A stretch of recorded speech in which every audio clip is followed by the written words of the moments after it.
Olá pessoal, tudo bom?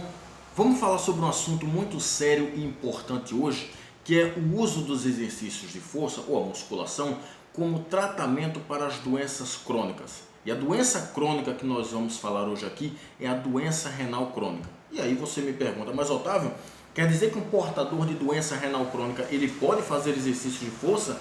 Ele pode fazer musculação? Não, ele não só pode, como ele deve fazer exercício de força, ele deve fazer musculação.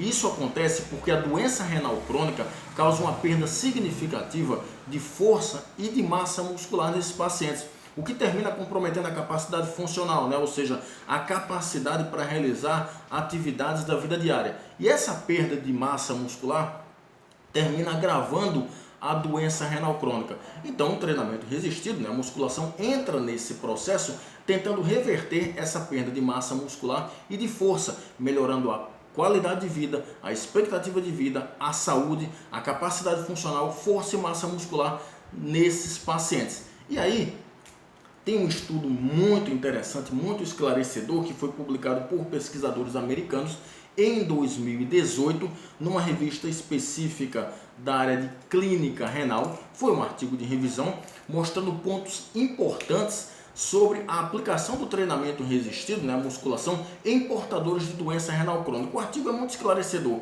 e ele mostra como o exercício resistido pode melhorar a saúde, a qualidade de vida, expectativa de vida, massa muscular, força e capacidade funcional dos portadores de doença renal crônica. Dentro da revisão tem estudos muito interessantes, como o do grupo do Chama em 2014 e do Chan e Chema em 2016, onde eles observaram ganhos importantes de força muscular em doentes renais crônicos. E isso terminou melhorando suas capacidades funcionais, ou seja, a capacidade para realizar atividades da vida diária. Teve um outro estudo que foi do grupo do Have e Jacobson em 2011, que observaram que o exercício aeróbio, e aí eu não estou falando mais de exercício resistido, estou falando do exercício aeróbio, o exercício resistido agora, que é a musculação, e o exercício combinado, ou seja, quando você faz força e aeróbio na mesma sessão de treinamento.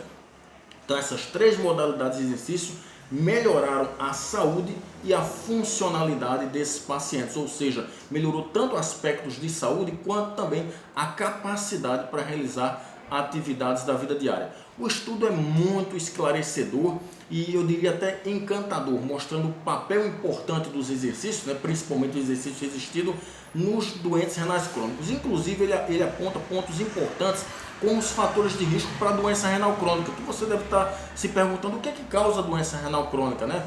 Bem, muitos dos fatores de risco são as doenças crônicas já conhecidas, como a hipertensão arterial maltratada, a diabetes do tipo 2, a obesidade, a dislipidemia, que é o que você conhece por colesterol alto, histórico familiar, e o envelhecimento. Na verdade, o envelhecimento não é nem um fator de risco, porque o envelhecimento termina trazendo todas essas outras doenças crônicas, né?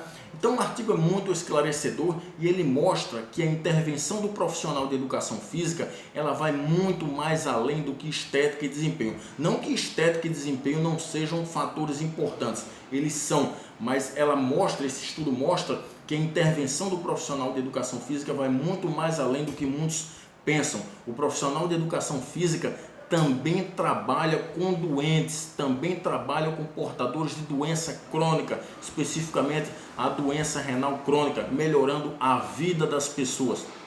Ok, pessoal? Eu espero ter contribuído com vocês. Um abraço, até mais!